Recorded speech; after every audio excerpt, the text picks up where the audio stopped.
We'll ask Mr. Burt to lead us in the Pledge of Allegiance.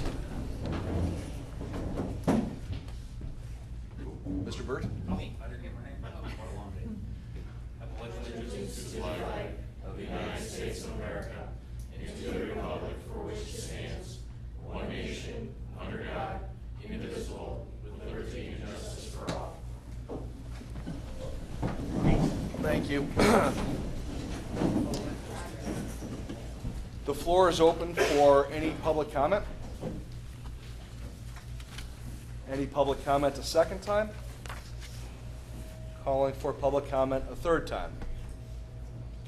Hearing none and see nobody move, the floor is closed. We'll entertain a motion to suspend the regular order of business and move directly to the Systems Committee report and the Alden EMS conversion. Mr. Glass, Mr. Stryker for the second. All in favor? Aye. Opposed? We are suspended and moving on to the Systems Committee. And I believe Mr. Trepaz is handling the report in Mr. Stepanik's absence. Yes, sir. Chairman Stepanik asked me to handle this if we could this evening.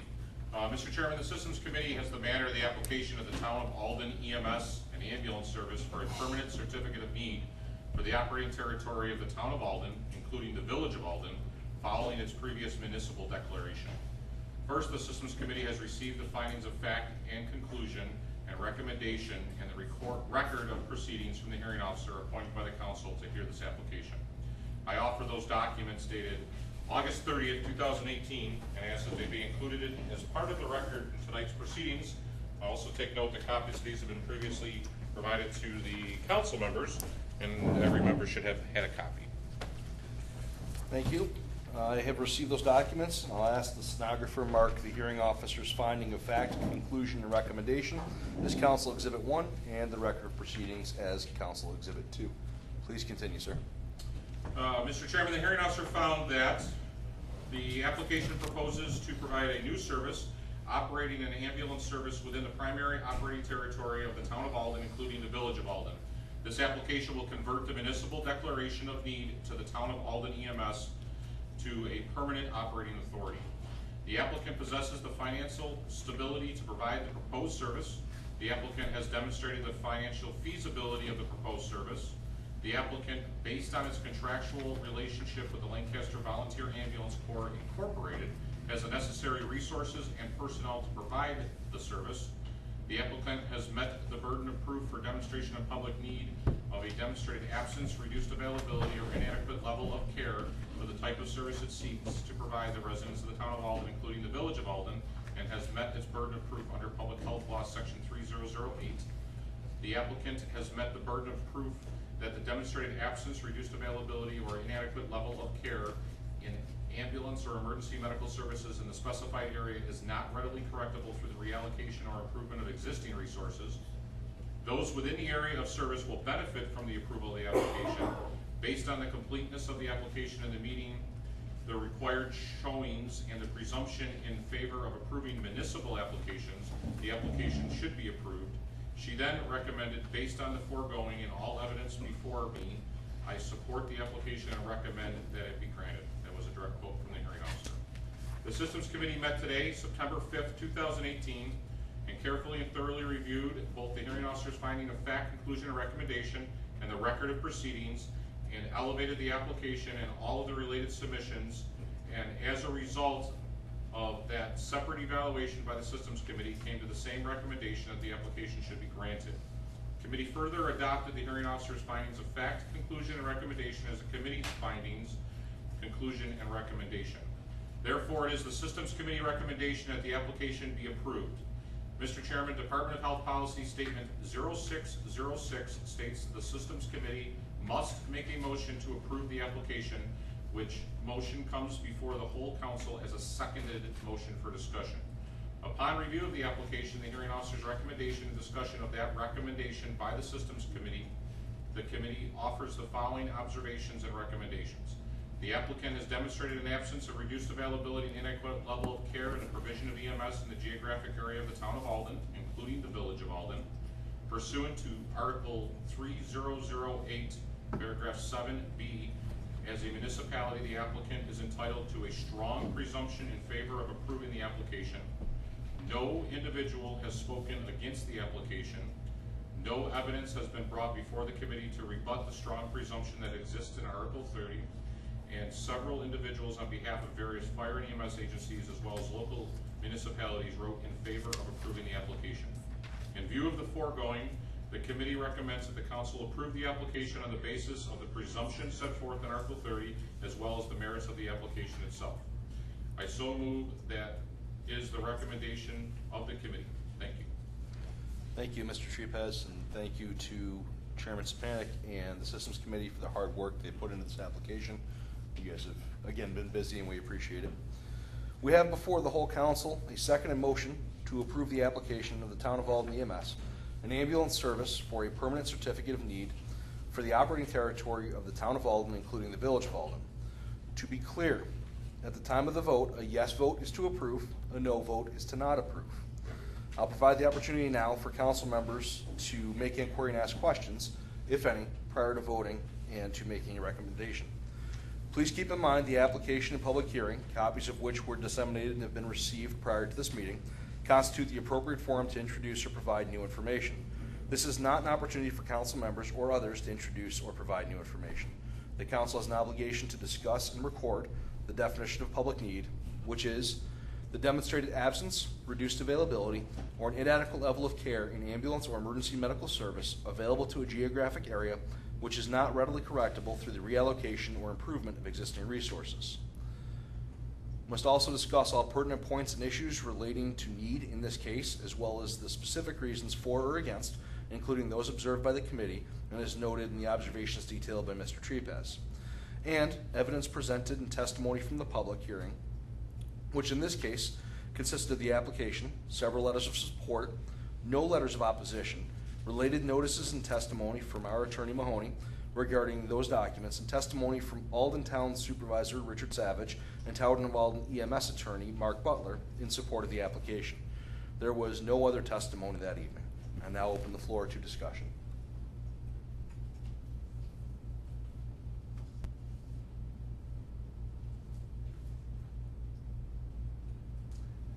Hearing no comment and with no discussion on the matter, that concludes the opportunity to discuss. It is now time to vote. Again, a vote of yes is to approve the application. I'm sorry, I'll pause as our esteemed Bureau of EMS representative Just one question, could you just add, or as a friendly suggestion, maybe just add that anybody should have the opportunity just to declare if they have any conflicts? We'll get to the declaration of conflict in just a moment. Thank you, sir. We're heading in that direction.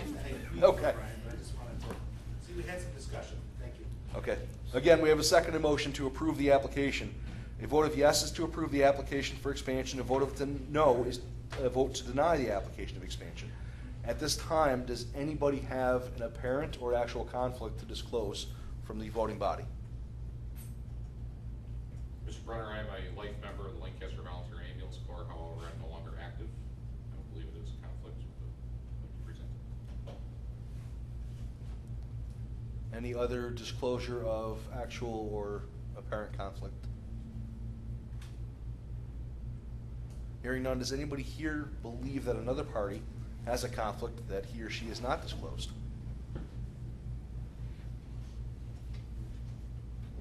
Any discussion on declaration of conflict?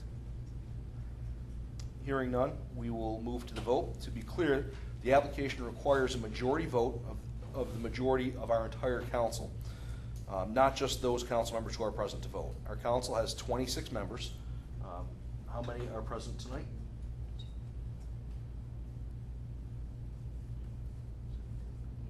We have 18 members present tonight who will vote.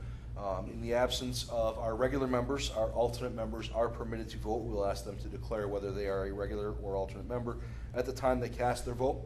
At least 14 affirmative votes are necessary for the measure to pass tonight. Are there any questions before I ask Tracy to call the roll? Ms. Chalmers to call the roll. Hearing none, would you please call the roll? Barber. Yes. Barcy. Yes. And I Brunner. believe I'm an alternate member. You are an alternate, yes. Brunner. Yes, regular member. Burt. I'm an alternate, yes. Fisher. Yes. Fracano Chalmers. Yes. Gill. Yes. Glass. Estrella. Yes. Maxian. Alternate, yes. Mayor. Yes. McCartan. Yes. Rogers. Yes. Santoro. Yes. Steffel. Yes. Stryker. Yes. Trepaz. Yes. Turner. Yes. And I have an alternate.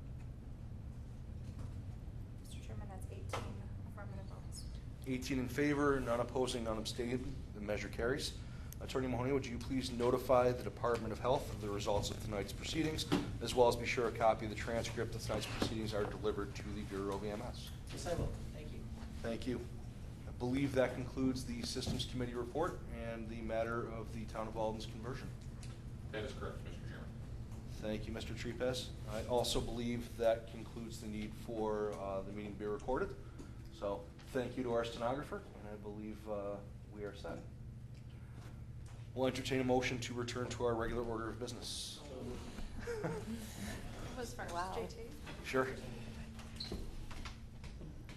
Marcy? JT Barson, okay. First item is the approval of the July 18th minutes and amendments. JT moved, Bert with a second. On the question? All in favor? Aye. Opposed? Abstentions? Excellent.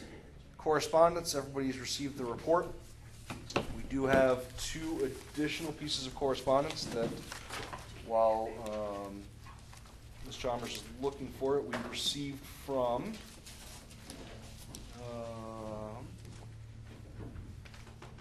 CIC Comfort under the Wyoming County Emergency Services course sponsorship, a course application for basic refresher and basic original. Those will be referred to Mr. Demrack and the Training and Ed Committee for review and action.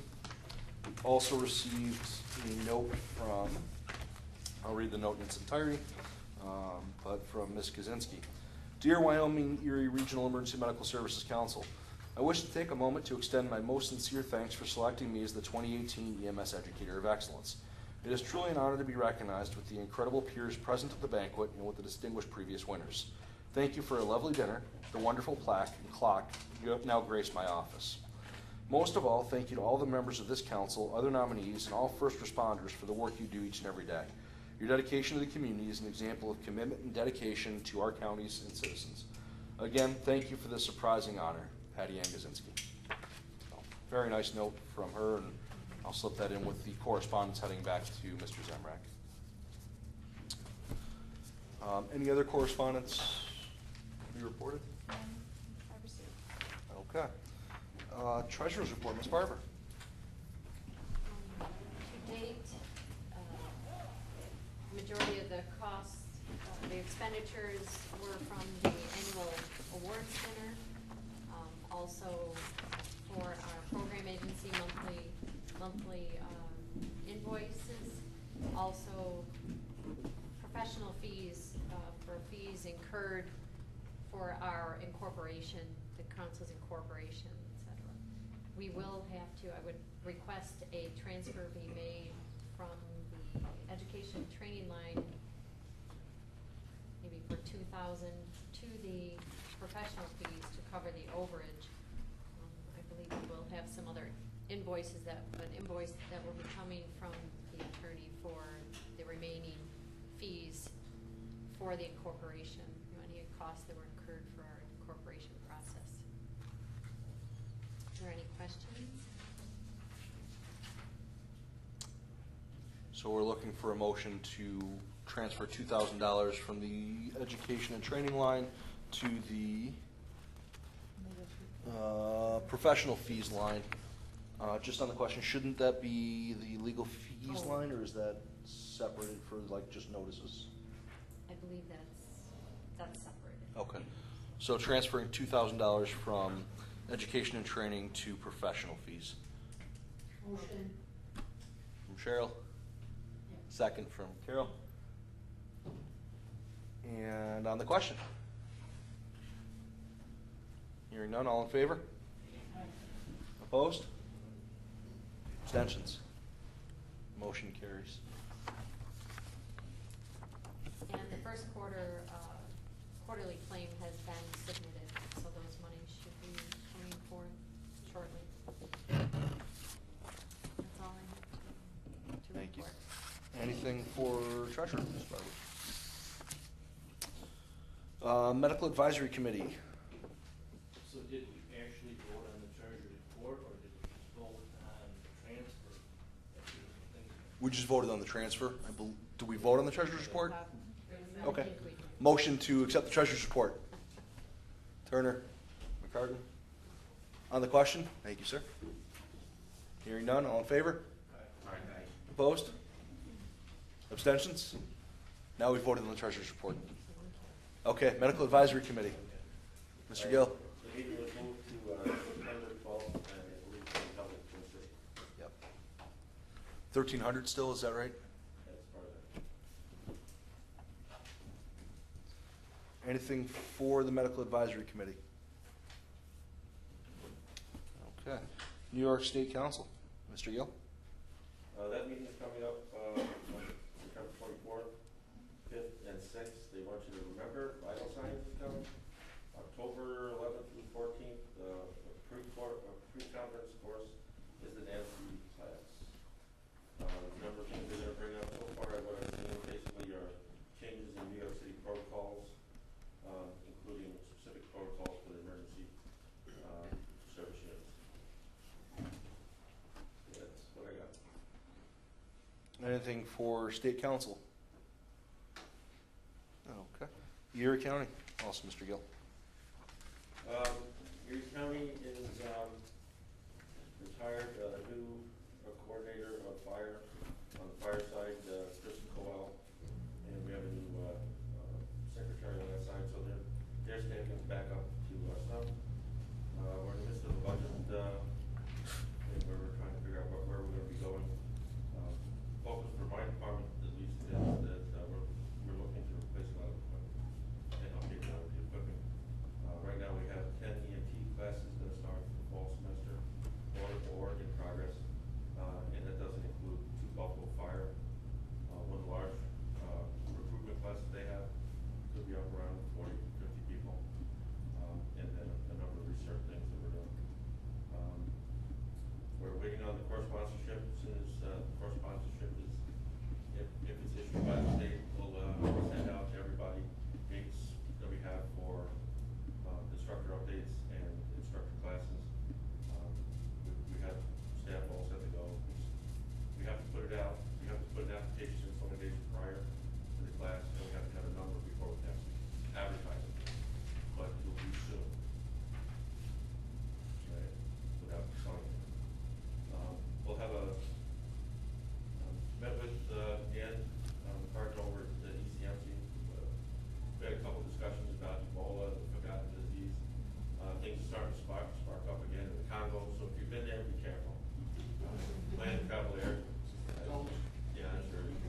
But in August, there's been a spike over there, and it brought us, we have to all remind ourselves about the PPE and procedures for Ebola. We're going to have a joint dissemination of a reminder to all agencies and all first responders coming up, so just keep that in mind. We did have a possible event, which turned out to be nothing, and that's what sparked, so we remember what to do, because it's been a while. Tracy, you got anything from your side of the funds and such? Another recurrence of hepatitis A, this time in Erie County Corrections Facility, which prompted another point of dispensing. They did a closed pod internally for staff, both health and sheriff's deputies, and inmates that were still in custody.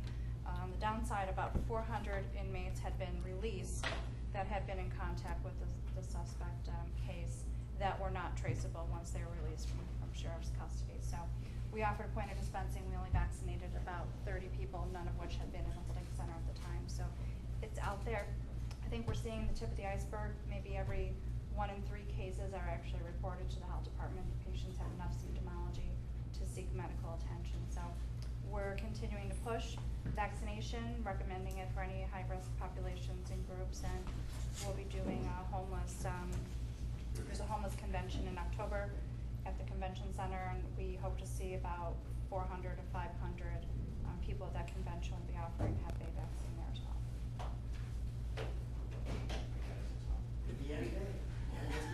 What? Are they in a hotel? They're not, they're feeding them lunch, but they're not staying overnight. Would you just elaborate what a dispensing or pod is for anybody who might not know? Well, point of dispensing is just, basically it's a clinic that we staff from the health department, and we open it up to the public or certain populations, bring everybody in and try and administer as many vaccinations or medications as we can in a short period of time. So the one we did was at the NFTA metro station downtown. We thought it'd have good visibility and good access for the persons that may have been exposed. But we ended up doing more homeless people than people that have been released from custody. That's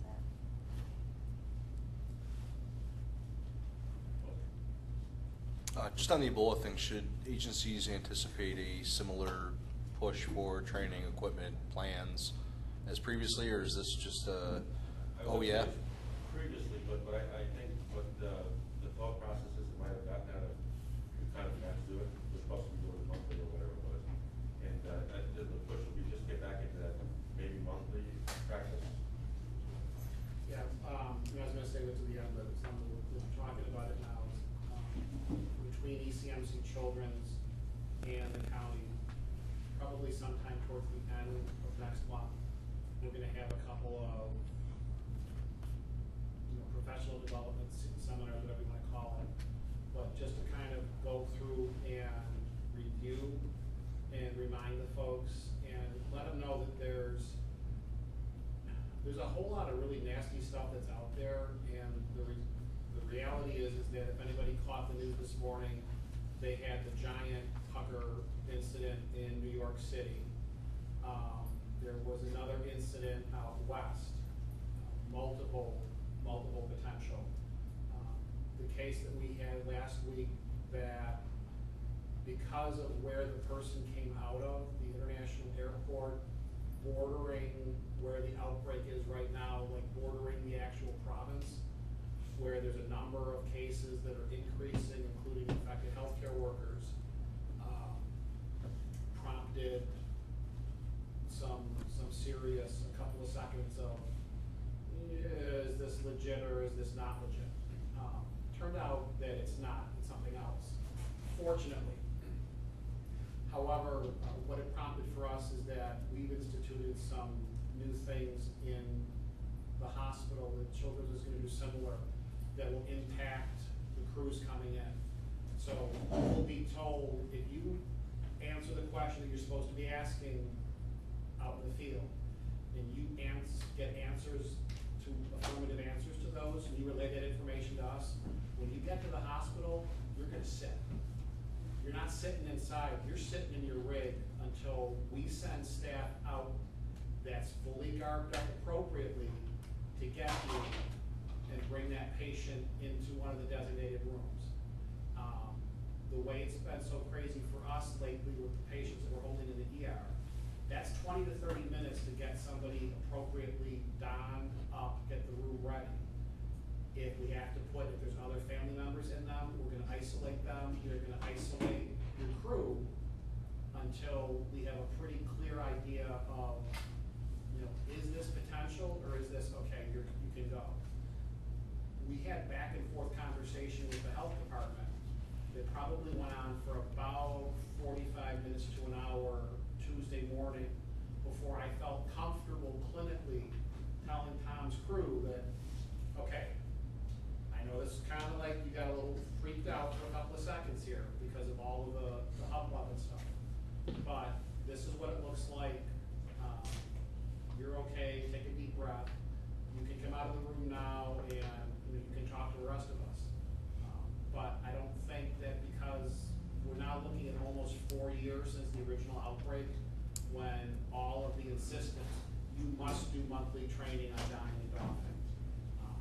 My gut tells me that there's probably some agencies that, even though it's supposed to be less, they may not be as fastidious with that as they should be. And, I mean, you may have different, your No, insight may be, The commissioner's order still remains in effect, and that's the. It does. That's the situation. Yeah. So they never retracted that, but, you know, there was a lot of talk about, you know, reducing it, but, you know, there's also been not a lot of communication, a lot of, pushing that effort, but, you know, Yeah. we'll see that spike back up again. so, the whole impetus of it is emerging infectious diseases, and there's a number of emerging infectious diseases that are pretty rampant overseas, that with international travel, we could very easily face and have a case, somebody with WEREMSCO as an example.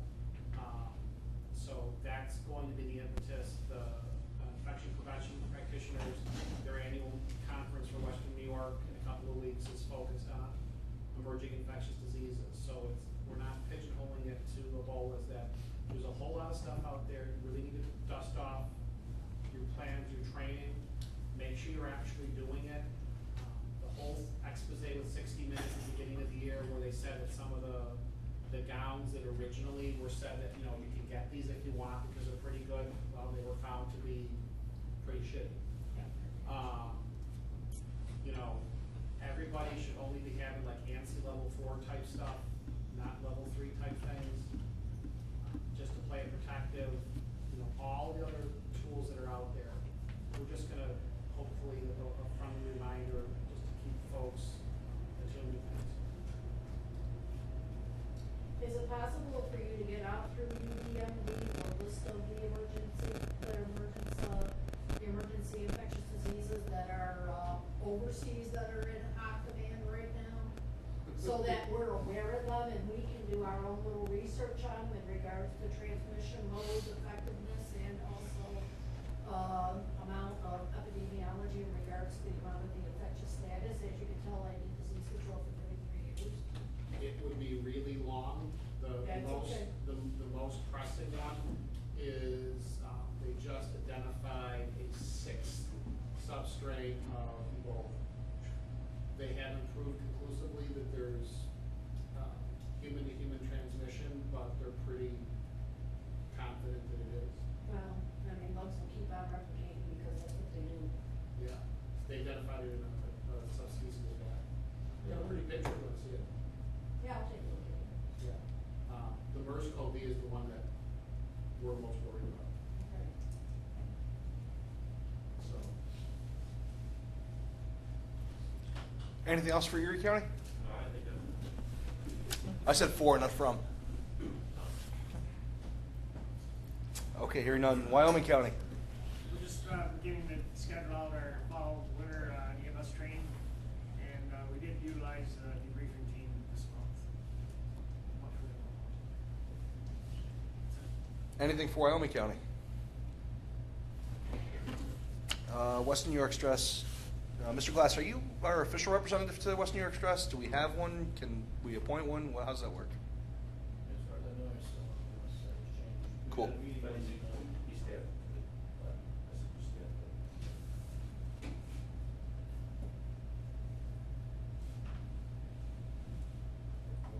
I can't just say who. Well, that's a number 3. Right. They responded to 3 requests. Okay. They're increasing the 101s. So there's your report.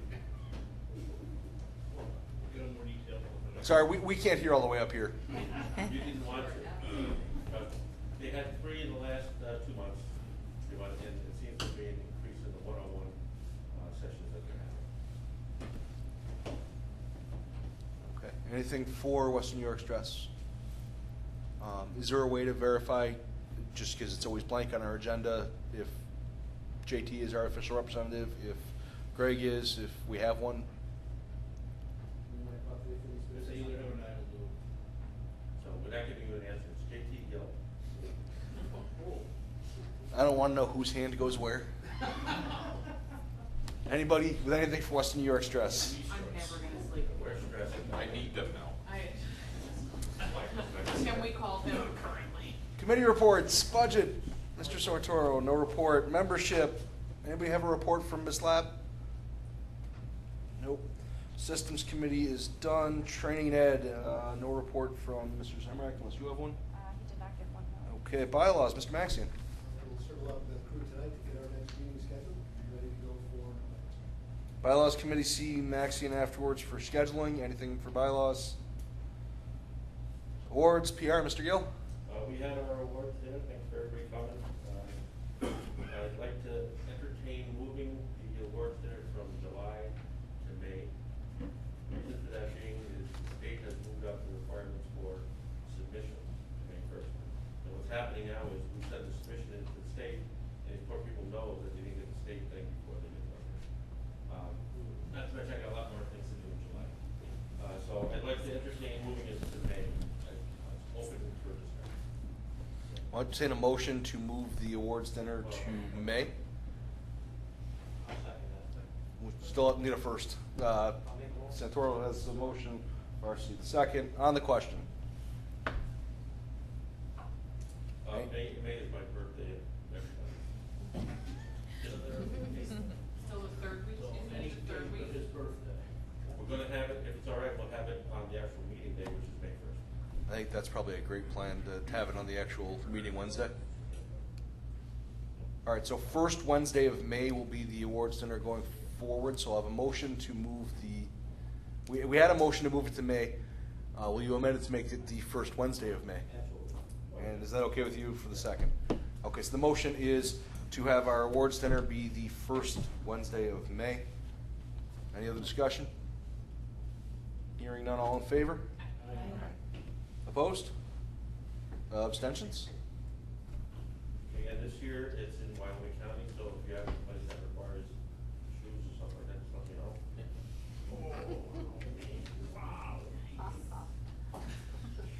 Anything for awards and PR?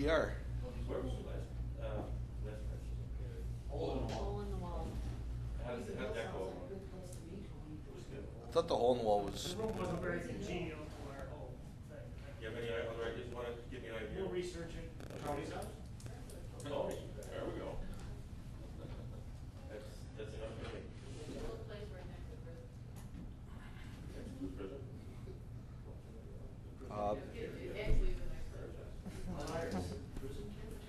Bureau of EMS, Mr. Major. Bureau of EMS, a couple things to report. Obviously, vital signs, Greg already covered that. We're excited about that. It's upcoming, and we're also excited about a couple announcements here related to our bureau and staffing patterns. Well, there's a couple. They've lost a couple people, and we're gaining a few people throughout the state. Mike Taylor and Rich Brandt have left. Some of you probably have heard that. They've both been promoted to the Office of Health Insurance Programs in different managerial roles. So they're a loss to the Bureau, but certainly a gain to them. There's a couple other folks in our central office that have left for full-time positions. They're mostly temp staff, and now they've gained full-time state employment. They're adding another representative in the Albany area, one in New York City, and we're very, very fortunate to have one addition to the Buffalo Regional Office, which I'm excited about. The end of this month is September 20th. Donald Tripez will be starting as the health system specialist in our office, so we're excited about that, to make that announcement. He was the #1 candidate through the civil service process, and many of you know him. Some of you may have opinions of him that are very, very positive, and some may not, but he's going to be our representative, and we're honored to have him on our team. So that's starting at the end of September, or September 20th will be his first day. And we look forward to having Don on board as a team member. He'll primarily be assigned to the southern tier and to Chautauqua, Allegheny, and all the way over to the Syracuse area, in that particular area, Schuyler, and he's going to get to know some other geography that he's not as familiar with probably, but it's going to be a great addition to our team, so we're really happy to have him started. So congratulations to Don.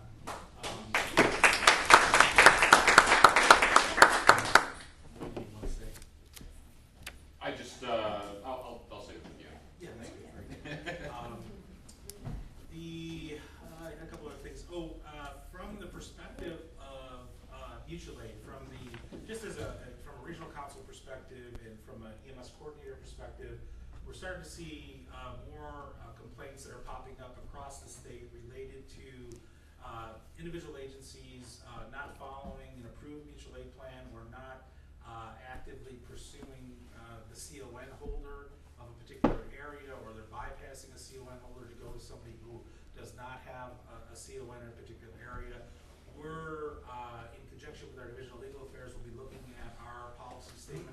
This is very, very fresh information. It's, right now, 12-06, the EMS mutual aid policy statement remains in effect, but I've talked to Greg about potentially enhancing or re-revising or having his legal department look at the county mutual aid plan to ensure that it's up to snuff and that it's adequate and prepare for some potential changes. But I don't know exactly what those are. They're going to be reviewed by our Division of Legal Affairs.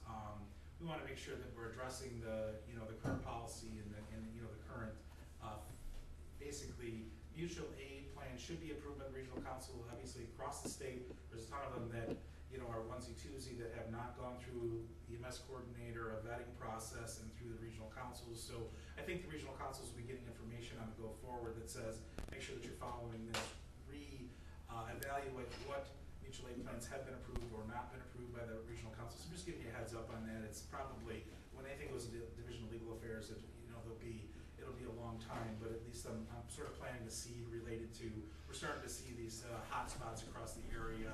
Not only in our region, there's a couple, it's not necessarily in the Wyoming-Erie region, but some complaints out of more rural areas that are bypassing the current mutual aid plan. So just as a heads up on that.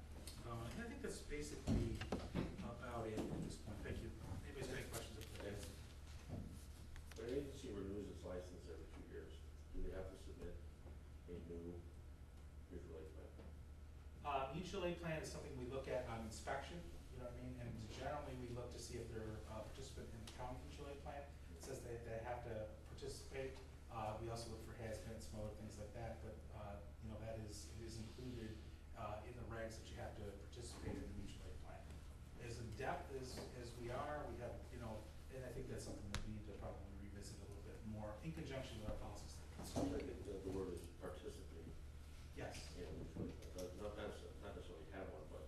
Well, I mean, 1206, it's an 11-page document that you go through. There's a heck of a process, and one of the challenges, right, as I said to you, is that realistically, EMS mutual aid is not codified. It is not a situation in which it's like fire mutual aid. It is a voluntary participation, and if you have an agency A calls agency B crashes, it's on agency B, not necessarily on agency A, which is different from fire. Again, it's not codified, it's not statute. So, but our policy statement is what basically we expect to be followed in the EMS system. So, Do you foresee the EMS going more towards what fire does? I can't answer. It's too preliminary. I think that there has been historic goals of getting it, in statute so that it is, there's law behind it. You know what I mean? But that would take, I'd probably be retired by the time that check came out. But like I said, they are evaluating. They are looking at it. It's just something that as of today, we have to follow. And just one other thing on your specialty sponsor, it has been approved. We're just waiting for the final approval, and they have been audited. Requires a site visit. We conducted the site visit, and we're just waiting for the final approval letter from Albany. So that should be coming very, very soon. So, thank you. Anything for the Bureau? Or should I say anything else? Executive Board did not meet for the summer session. Next meeting is October 3rd, 1630, Erie County. The only thing is the progress on the previously approved incorporation was completed, and the filing for not-for-profit status is, I believe, this week or next going to be? Yeah, you're approaching home base for sure. So we should be, we are incorporated and should be a not-for-profit organization pretty soon. So, anything for the executive board? Okay. Program agency. The report was submitted, and everybody should have a copy of it. Just a couple of high points on here. Today was the first of monthly conference calls that we're going to be having with the local bureau office representatives, as well as the state EMS director, Ryan Greenberg. The purpose behind this is really just to help increase the communication, things that are going on in Albany, things that are going on in the local DOH offices, as well as with all 18 program agencies across the state. Today's conference, typically they should be about an hour. Today was about an hour and a half. There were a lot of topics that were discussed, and so I was really encouraged by the conversations that occurred today. It really helps the program agencies across the state as well as the bureau. We all share the same kind of issues, concerns, triumphs, and so it's just an opportunity to share that more than just 3 times a year when we meet the day prior to CMAC and WEREMSCO. So I was encouraged by that. One of the things, and because this is kind of a relatively imminent thing here, I'm not letting the cat out of the bag. I believe I have the green light from Ryan to mention this, but at Vital Signs they're going to be having a paramedic booth at Vital Signs, and this is an opportunity for paramedic corps sponsorships across the state to essentially demonstrate the programs, raise awareness for them. The director's concern with this is that there are providers who are out there who are looking for paramedic level training, and they don't often know who the authorized services are that are out there. And so one of the things that he's proposing, and this is going to come up in state council, but I think it's going to be even sooner than that because it's really soon. He's asking for people to work this booth, not to tout one program, but to tout all paramedic programs across the state to try to increase awareness within the EMS community for those who are looking for training. In exchange for that, what they're hoping to do, this has not yet been finalized as far as I'm aware, but if you're willing to work the booth and do this, they would give you a free registration to Vital Signs. And so if this is something that kind of tickles your fancy, let me know and I can push that up, or let Ed know and we can push it up to Ryan and Val, and this would give an opportunity to get you probably a free Vital Signs registration in exchange for some time in a booth to share the information about all the paramedic programs across the state. So let them know I did that. And with that being said, at the last regional council meeting, there was a question that came up about the regional faculty in the area. We followed up with the bureau on this, and the information that we received back, Wyoming County currently does not have any regional faculty. Erie County has 4, and that's Greg, Tom Luca, Mike Mazurowski, and Steve Carlin. And so we reached out to all 4 of those individuals just to reaffirm that they were. One of the 4 individuals, when I reached out to them, said, I didn't even know I was.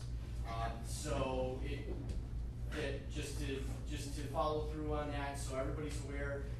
We also reached out to our sponsors to let them know who it was, because if they have audits that need to be done and things like that, we wanted that information to be out there.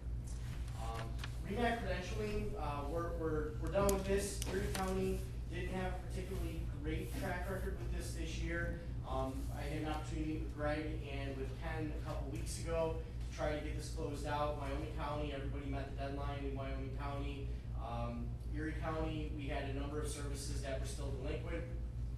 We are now closed out with this, with the exception of Buffalo Fire, which has an ongoing, they have an ongoing discussion, not about compliance.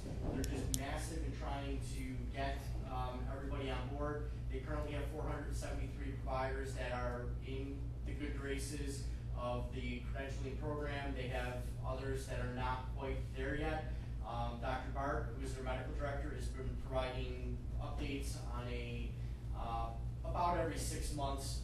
He's been sending updates to the Bureau including Dr. Young from the health department on that, as well as us, the program agency, just with what their progress is and what their intended completion date is. And so they continue to work on that. There was some other, really the biggest thing that we're noticing with this is that services are not realizing that they have to validate the information that they've been entering all year one time between May 1st and June 30th. All right, and so that's a regional requirement, because you can enter something in July of this year and it could be completely invalid by June 30th of next year. So the RE/MAX said we have a reporting period. This is when, if you're doing paper, you have to send everything to your program agency, or if you're on the portal, you have to hit the actual submit button and make sure that everything is complete. And so that period is May 1st to June 30th. There's no change that's occurred with that. So we're just gonna, after reviewing the delinquent agencies and realizing what a part of the problem was, we're gonna refocus some education and reach out to the services just to try to hopefully avoid any problems with that next year. There are 2 services that have no providers that are registered. They are BLSFRs, and that's North Bailey and North Boston Fire Company. That have no providers registered with them, and so wherever that information goes, I don't know, but it's yours for the taking. Being a BLSFR, it puts you on the RE/MAX radar because you have a state code. And so if you don't have any providers, you have nothing to comply with, but then there's the flip side to it of, should you be a BLSFR if you don't have any providers? That's not my call. So the information for the number of online providers by each level and by each county, so total and then total for each county, can be found in the middle of this report. I thought this might be useful if you wanted to see how many providers there were in each of the counties. Total number of offline providers, here's what this means. This means these are providers who are associated with a service, but they have not met the regional requirements and therefore they are offline. There's one other bit of information that I'm going to share with you as soon as I have it. I'm trying to find out how many providers are out there by level of care and by county who are in the portal, but they are offline because they do not have an agency affiliation. And the reason why I have a particular interest in that is I thought we might want to know, in the event that services are trying to recruit providers who are already trained, and you might be interested in hiring them part-time or whatever it might be, I thought that information could become available just as a recruitment tool for the council. So I can't get that myself. I'm asking for the developers to pull that out of the portal. And again, that would be based on information that we have, and we could certainly probably even ask for a list from the Bureau of providers who are certified, by address, and maybe who don't have an agency affiliation on record. But from the Bureau standpoint, that information gets delayed because that only gets updated every 3 years. That being said, the Certified Instructor Update course for Saturday, September 22nd that we previously announced, we did not have sufficient commitment to be able to pull that course off. We canceled it, and at this point we do not have plans to reschedule a CIU course this time. There's a couple of PCR services that are coming up. The last thing that I have here is the webcasting equipment. We are going to be, by the next meeting, we will be upgrading the webcast equipment. We also intend to live stream these meetings moving forward. So that will be nice because it will immediately post that to the website, and then the closed captioning, we're transitioning that also, and we're gonna have a much quicker turnaround time on the closed captioning requirement. So the equipment is gonna be updated as well as the streaming, and then the website stuff, I don't know if you wanna touch on that, so. Any questions? Yeah. Do you know about how many people are offline just because they have an email address? I know that it was part of the thing that. I'd have to look at it in a little bit more detail, and we almost have to go through, I'd have the developers do it, I'd have to do it person by person, they have a way to be able to do it. Anything else? I guess kind of for you and for Ed, does the WEREMSCO have, and I'm drawing this from a conversation with Dana at some point, or with Joe Farrell. But does the WEREMSCO have some authority over BLSFRs in making a recommendation to the Bureau to invalidate a BLSFR number and the agency's ability to obtain training dollars based on a lack of compliance with the expectations of the BLSFRs, or? We've had this debate several times related to the credentialing and the variety of programs. Actually, Ryan brought up on the call today that he is evaluating, looking at all of the credentialing programs because they vary so much by region, and there probably should be one standard for each particular level of care based on what the REMAC policies are, et cetera. But we had agreed that if the REMAC had notified the Bureau that there was non-compliant BLS first response agencies, they're non-compliant with a regional requirement, that the first step would be, in our opinion, would be notification to the agency, a letter from the WEREMSCO, with notification to the municipality or the governing authority, whether it's fire commissioners or what have you, or local board or general municipality, depending on the structure of the entity, with notice to the regional DOH office, and then we would evaluate if there was an opportunity for us to at least write a letter of notification that you're not compliant with the regional requirement, the expectation from the agency perspective.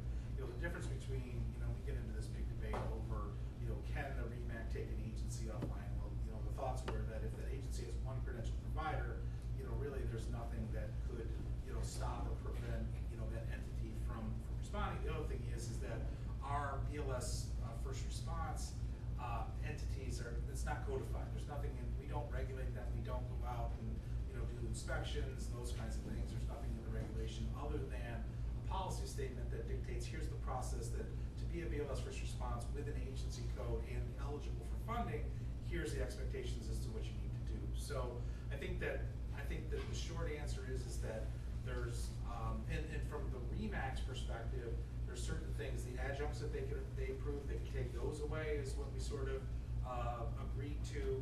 There's a lot of debate and a lot of controversy, and I think that the REMAC at one point had said, could we stop funding them if they're participating in the CME program? And that really, we didn't get an answer on that. So there's a lot of debate about it, and that was the previous director. So I think the new director is sort of looking at it to say, futuristically in the strategic plan, should we have regulatory authority over BLS first response so that there is an established minimum standard, at least the basement is established, but I can't predict where that's going to go, Brian. So, but the discussion is occurring. That's all I can say. If in one of your ongoing discussions you're able to probe whether the WEREMSCO has any obligation there? Yes, I'll certainly follow up with that. Thank you. Thank you. Anything for the program agency? Okay. Any old business?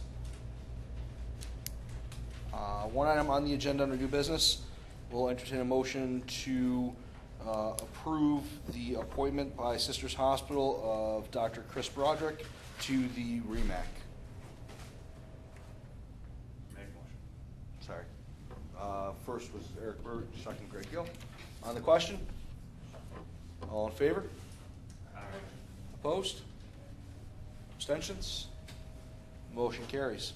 One other thing for new business is Mike Kropsky from UBMD has been yes.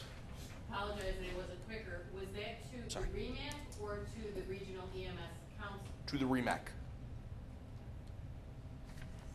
The request was to the council that we appoint to the REMAC. Represented on this Wyoming-Erie Regional EMS Right. Council. The agenda is incorrect. The Okay, thank you. motion was to the REMAC. Thanks for I apologize. clarification. No, The no, agenda no. was incorrect. The motion was to appoint to the REMAC, or to approve the appointment to the REMAC. Excellent, thank you. Yes. They could be here too, because I think there are vacancies.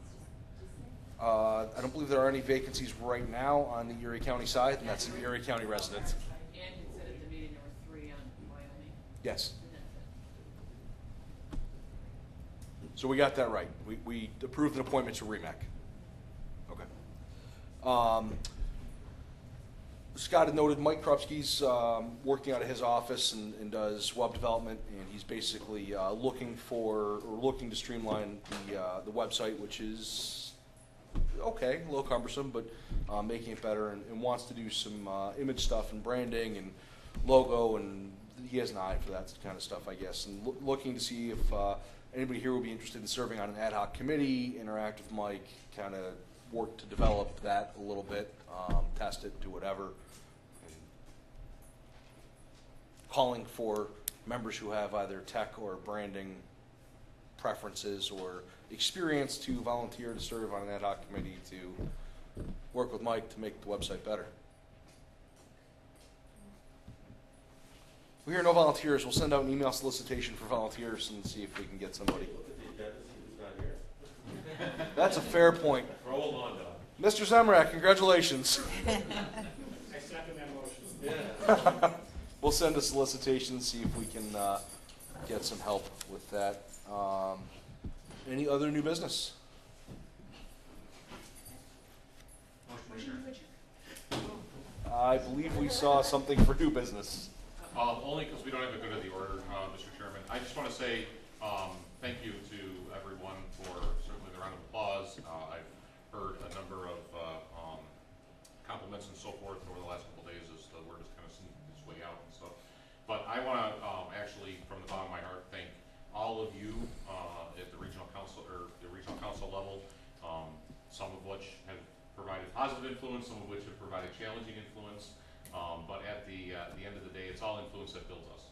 And you know, remembering that the EMS providers of our region are truly the heroes of today and tomorrow, and that our job as regional council members, as I will pen my resignation prior to the September 20th date, but our job as regional council members is to help provide them the tools necessary to do that. And as EMS continues to progress forward in a positive format in its very infantile stages of, you know, just simply almost 4 decades now, 2 of which I've had the honor and pleasure to serve alongside many of you and learn from many of you, most of which are sitting in the back of the room at this point.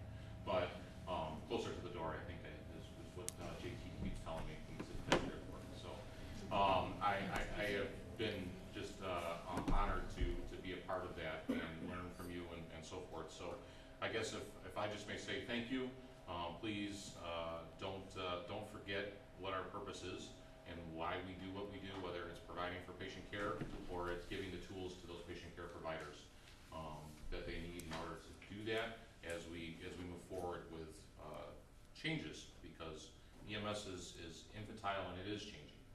And I look forward to working with all of you in a new role and hope to see you out there and continuing to provide the very best clinical care possible and to residents and visitors of New York State. Thank you very much. Thanks, Don. Congratulations. Thank you. Before we adjourn, Mr. Glass, will you again serve as our nominations chair and seek another director for Erie County because Don gave up early? Thank you, sir. And now, Ms. Mestrella? Motion to adjourn. Thank you.